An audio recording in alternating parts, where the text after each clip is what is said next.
салом бинандагони азиз ва хуш омадед ба барномаи ахбори озодӣ. Имрӯз 11 апрел аст ва нахуст таваҷҷӯҳ кунед ба сархати мавзӯе ки ба баррасӣ гирифтаем. дар миёни муттаҳамони ҳамла дар Крокус аввалин номи русӣ Николай Сурнов илова шуд. Гуфта мешавад ӯ писари афсари мустаъфии Русия мебошад. коршиносон бо ишора бо рафтори ғайриинсонӣ бо гумонбарони ҳамла дар Крокус мегӯянд ҳукумати Тоҷикистон бояд дар ҳар ҳолате ки набошад аз шаҳрвандонаш ҳимояи ҳуқуқӣ кунад. ҳадақал бояд аз ҷониби мақомоти давлат як нав бархурд мефикр ба онҳо муносибати инсон муносибат бо як инсон сурат бигирад. ва аз намози ид ба боздоштгоҳи полиси Русия ва аз он ҷо ихроҷ ба ватан. Полис гуфт ки садҳо нафарро аз Москав депорт мекунад. дар минтақаи Чехови вилояти Москав ҷустуҷӯи як гумонбари нав дар робита ба ҳамлаи террористӣ дар Крокус идома дорад. тавре ки шабакаҳои телеграми наздик ба мақомоти ҳифзии ҳуқуқи Русия маълум карданд, гумонбари эҳтимолии нав дар ин парванда Николай Сурнов будааст. ба иттилои шабакаи База, фарди муттаҳам аз нирӯҳои амнияти ки ӯро таъқиб мекарданд фирор намуда дар ҷангали наздикии деҳаи Мишерская пинҳон шудааст. лаҳзаи таъқиб дар видео сабт гардидааст. ба навиштаи нашрияи Новая газета Европы, гумонбар сокини шаҳри Королёв буда ба таъмири мошинҳо машғул будааст. шабакаи ВЧК ОГПУ маълум кард ки Сурнов писари подполковники мустаъфӣ аз нирӯҳои стратегии ҳастаии Русия мебошад. Сергей Сурнов, афсари мустаъфӣ, дар суҳбат бо рӯзноманигорон гуфтааст ки писараш чанд ҳафта пеш ба аёдати ӯ омада буд. Сергей Сурнов, падари гумонбари ҳамла дар Москав, гуфт: иқтибос меорам, чӣ ақидаи сиёсӣ дошта метавонад ӯ? Тамоми умр мошин таъмир мекард ва сои маълумот ҳам нест. хидмати ҳарбӣ ҳам накардааст. бори охир ӯро шояд 2 ҳафта пеш дида будам. сари қадам барои 15 дақиқа меҳмонӣ омада буд. пурсидам ки куҷо шитоб дорад. Гуфт дар хона кор дорад ва бояд биравад. поёни иқтибос. дар ҳамин ҳол додгоҳи Москав қарори ҳабси Диловар Исломов аз гумонбарони дигарро қонунӣ хонд. Диловар Исломов узви севуми хонаводаи Исломовҳо аст ки ба фурӯши мошин ба ҳамлаварони Крокус айбдор дониста мешавад. ӯ аз қарори ҳабсаш шикоят карда хостори бозбинии парвандааш шуда буд. баъд аз ҳамла дар Крокуси Москав, мақомоти Русия 3 шаҳрванди Тоҷикистонро масъули ин ҳамла номид. бо ташаббуси Вазорати корҳои дохилии Тоҷикистон собит шуд ки афроди ёдшуда дар ин ҳамла ҳеҷ нақше надоранд. пас аз он 4 шаҳрванди дигари Тоҷикистон бо иттиҳоми раҳандозии ин ҳамла дастгир гардиданд ва дар телевизиони Русия ин ҷурмро бардошт гирифтанд. бо ишора ба лату кӯби ғайриинсонии ин гумонбарон, коршиносон ба мунсифона пеш бурдани таҳқиқи ин ҷиноят шубҳа доранд.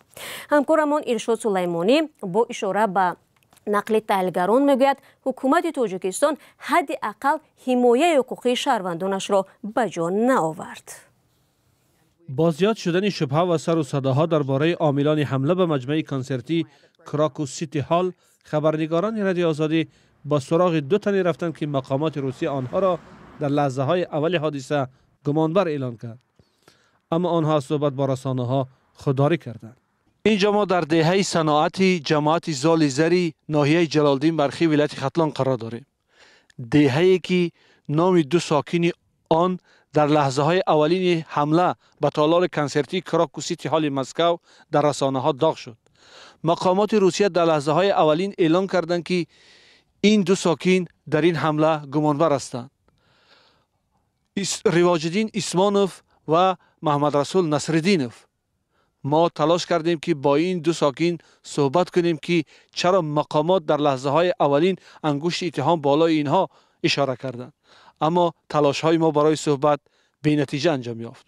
این 2 ساکنی دهه صنعت از صحبت با خبرنگاران خودداری کردند. قبل از این که ما به این دهه بیم، به جماعت دهات زال زر و همچنین به حکومت ناحیه جلالدین بلخی رفتیم و از مسئولین مقامات خواهش کردیم که در این جاده برای ما مساعدت کنند.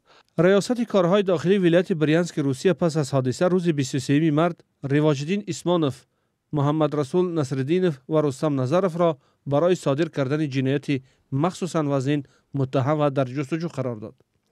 در پی این وزارت کارهای داخلی تاجیکستان با نشر یک اظهارات گفت که این اتهام اساس واقعی ندارد.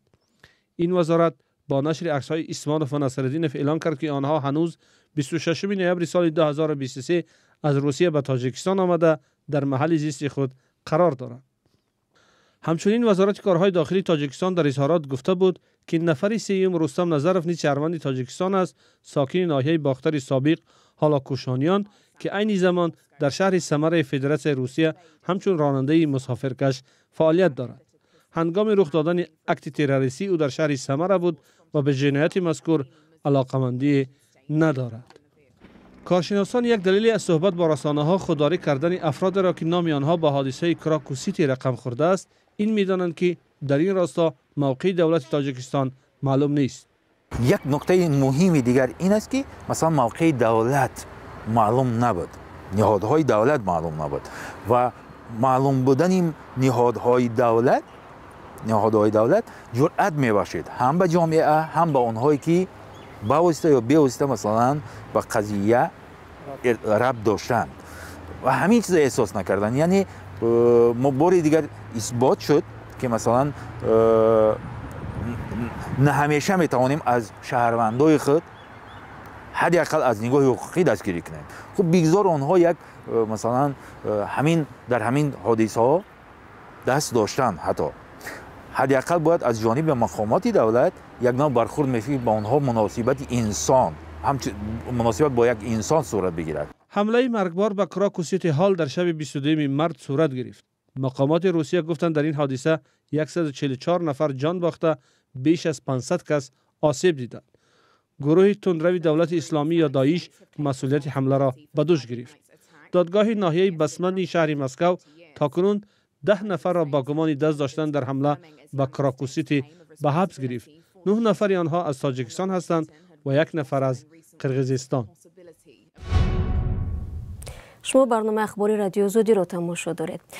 خانه آزادی یا خود فریدم هاوس یک سازمان بین‌المللی حامی حقوق تاجیکستان را یکی از 8 کشور نظام خودکامه متمرکز نامیده به رشد دموکراسی و آزادی ها در این کشور بهای پسترین داده است. مؤلفان گزارش نوی فریدم هاوس میگویند تاجیکستان برابر با جمهوری‌های دیگر سابق شوروی از جمله آذربایجان و بلاروس، قزاقستان، قرقیزستان، روسیه، ترکمنستان و ازبکستان به گروه رژیم‌های خودکامه متمرکز شامل می شود. همکارم میرزانبی خالقزاد با محتوای این گزارش آشنا شده، حالا در استودیو در برای من است. درود بر شما. مهمترین پیام گزارش خانه آزادی که وضع دموکراسی را در جهان برگزاری کرده است چی است؟ سلام بر بینندگان گرامی. خانه آزادی سازمان بین المللی حامی حقوق روز 11 اپریل گزارش نوش را زیر عنوان کشورهای در حال گذار 2024 نشر کرد. پیام مهم گزارش این است که جنگ خرابی‌آور روسیه در اوکراین، اصلاح حربی آذربایجان و پاکاری‌های قومی در قره‌باغ کوهی سال 2023 تجدید نظم ژئوپلیتیکی را در 29 کشور منطقه تفسیر داده است. این وضعیت در حالی است که دوام 20 سال اخیر نشاندادهای دموکراسی در این قلمرو در حال افت یعنی پایین روی می باشند. بنابر ردبندی این سازمان در 10 کشور از جمله تاجیکستان دموکراسی به شدت رو به تنزل رفته است.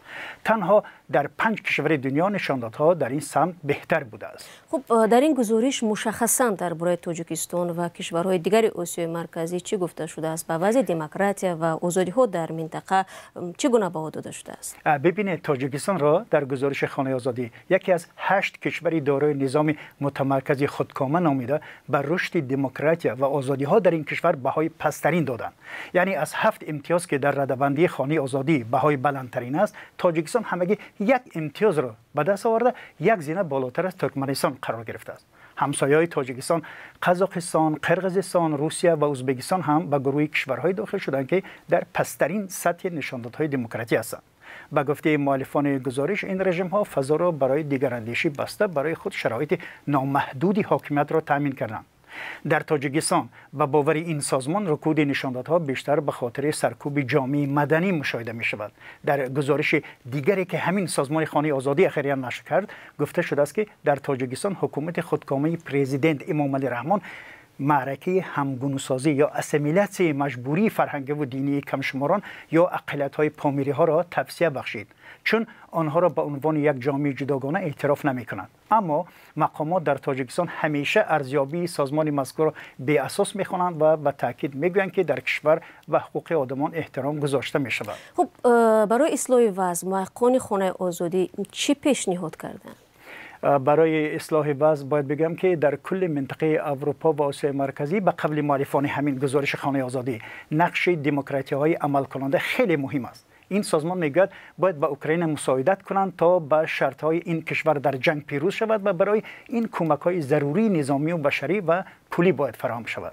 کشورهای یاری رسان و دونورها باید برای احیای اصلاحات دموکراتی به کشورهای منطقه کمک کنند و اتحاد اروپا در روابطش با این کشورها رعایت قانون را شرط اولی همکاری قرار دهد. تشکر برای صحبت فراگیر.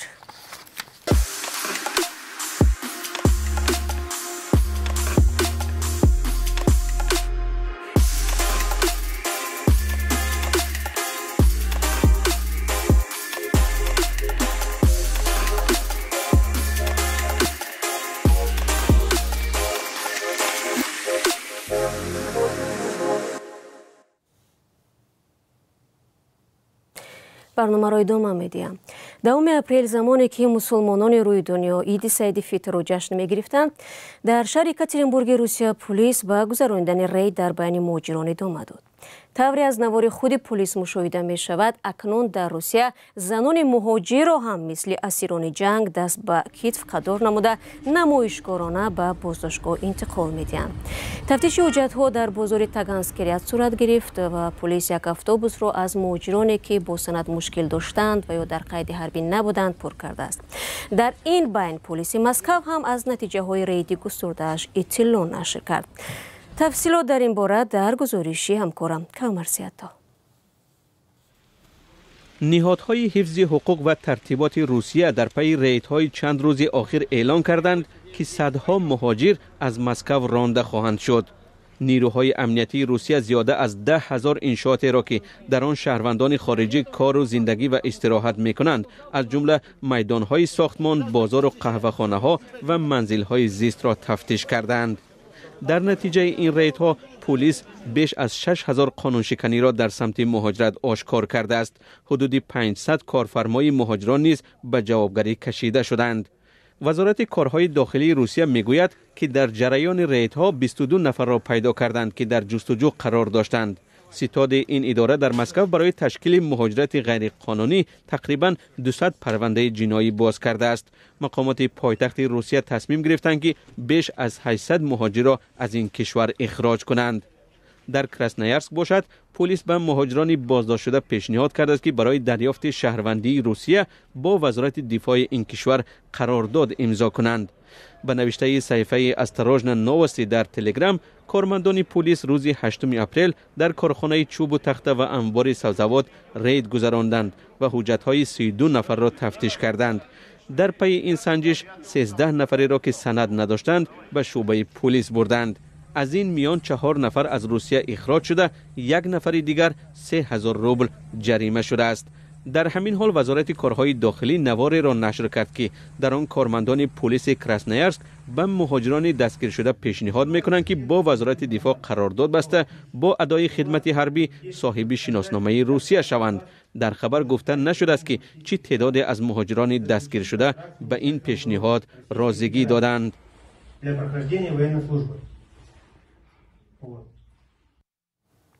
و در نتیجه یک صدمه بوتیش در روسیه به گفته کاربران رادیو آزادی 7 مهاجر تاجیک به هلاکت رسیدند.